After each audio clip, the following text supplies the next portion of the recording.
Now that we have the flute bored out with the sound hole drilled in and the intake hole drilled in, we're going to go ahead and start cleaning up the end of the bore and then start working on the knife edge. And the first thing we're going to do is apply stop cuts with the X-Acto knife on either side of the walls of our knife edge. And what I do is I apply the stop cuts and I start cutting from left to right at about a 45-degree angle.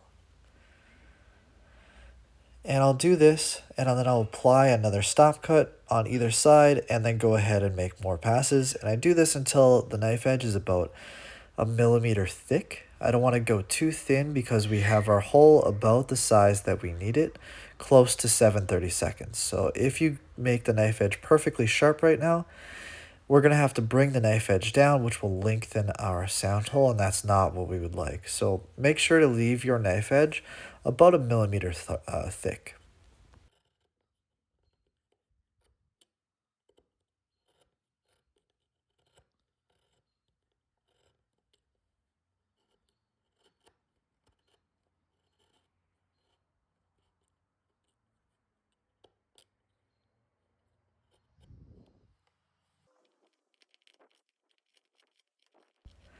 And it's the same process for all three of the sound holes. And it's the same process for every single flute, for a deeper one or a higher pitch one, doubles, triples, everything's the same for this process.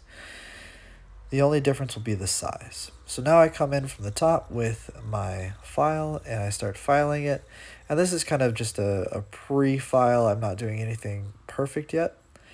And then I go ahead and cut the rectangles of the sound hole to the correct size. I try and get them as perfectly rectangular as possible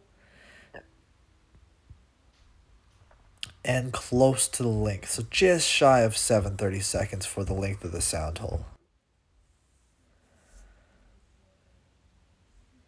You can see there that I'm a little bit shy, and that's good because we're going to finish this later. And I'm also going to want to apply the track by using a router plane. And if there's any error in my router planing and I accidentally hit the knife edge, I want to make sure the knife edge is still a little bit short. So if there is an accident, hopefully I don't, break a perfectly finished knife edge. So you could go ahead and do the track before this step if you wanted to, if you're nervous about hitting the knife edge with the track. And it all depends when you're using the router plane, whether you're going away from the sound hole or towards the sound hole. And it'll all depend on the grain orientation. So you can see that the holes are getting more rectangular as well as they're getting closer to size. So I get it fairly close here, and then we're gonna go ahead and install the track with the router plane. And it's a pretty simple process. Basically, we're just going to adjust our router plane so that we take out a shallow pass, and I usually do the middle of the track, and then it leaves just these little strips on the outside. Makes it a lot easier to make sure I have a straight line and I don't accidentally go into the outer wall of where the block will be sitting. Make sure that we have a nice straight line for our first pass on this track, and then the next ones will be that much easier. You can go ahead and take each pass on all three of the tracks without having to change the depth if you want to make it a lot easier and make sure that all the depths are exactly the same. Right here, I'm going and I'm adjusting and finding kind of the right depth to start off it. And then I go ahead and start working the other ones. And once I get all three of the knife edges, or all three of the tracks installed with the first pass, I go ahead and set the depth just a little bit deeper, and then I go and do all three again at the next depth. So if you're having trouble doing the outer edge of the track, one good way to mitigate any errors is to add a stop cut by using a chisel or an X-Acto. So you go along the outer edge of the track where you drew your pencil line and you press down and make a kind of a stop cut. This gives you a really good guide. Then you go ahead and router. And the way I do it is I router the middle first, and then I go ahead and do the outside. So when you do the middle, you're taking the most material out first.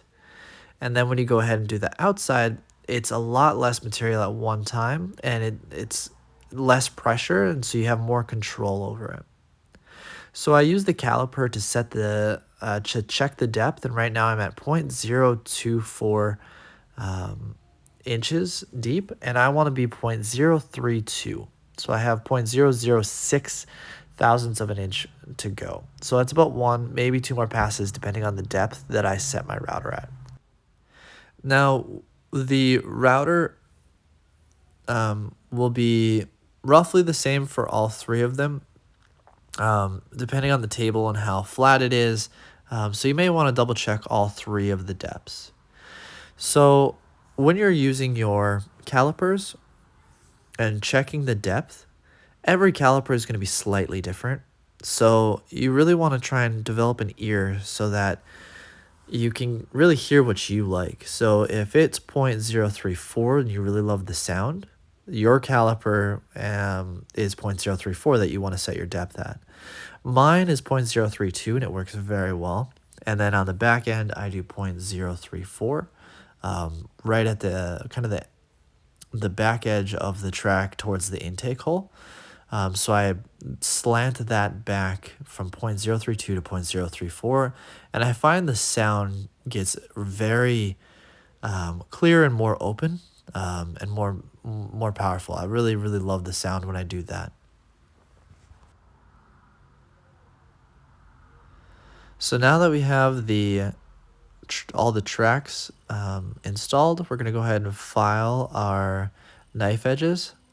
And so now you can see how thick the knife edges are. They're about 1 millimeter thick. And I go ahead and file all of them so that the bottom of that knife edge, when you look as close as you can from your, if your eye is just above kind of where the mouth end of your flute is, you should be able to see a little bit of a gap on the underside of that knife edge. And that's kind of the depth that I go for.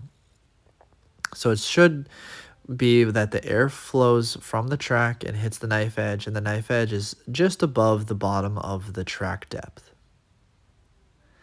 So now I go ahead and I'm gonna clean up the intake holes as well as anything I see on the track.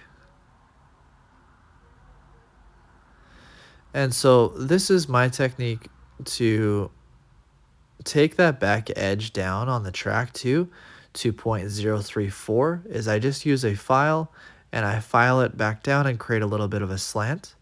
And for the sound, I find that this really brightens and makes the sound stronger. So I want to make sure that the track length is the same as the diameter of the bores. This is a 7/8 inch bore, so we're gonna do a 7/8 inch long track.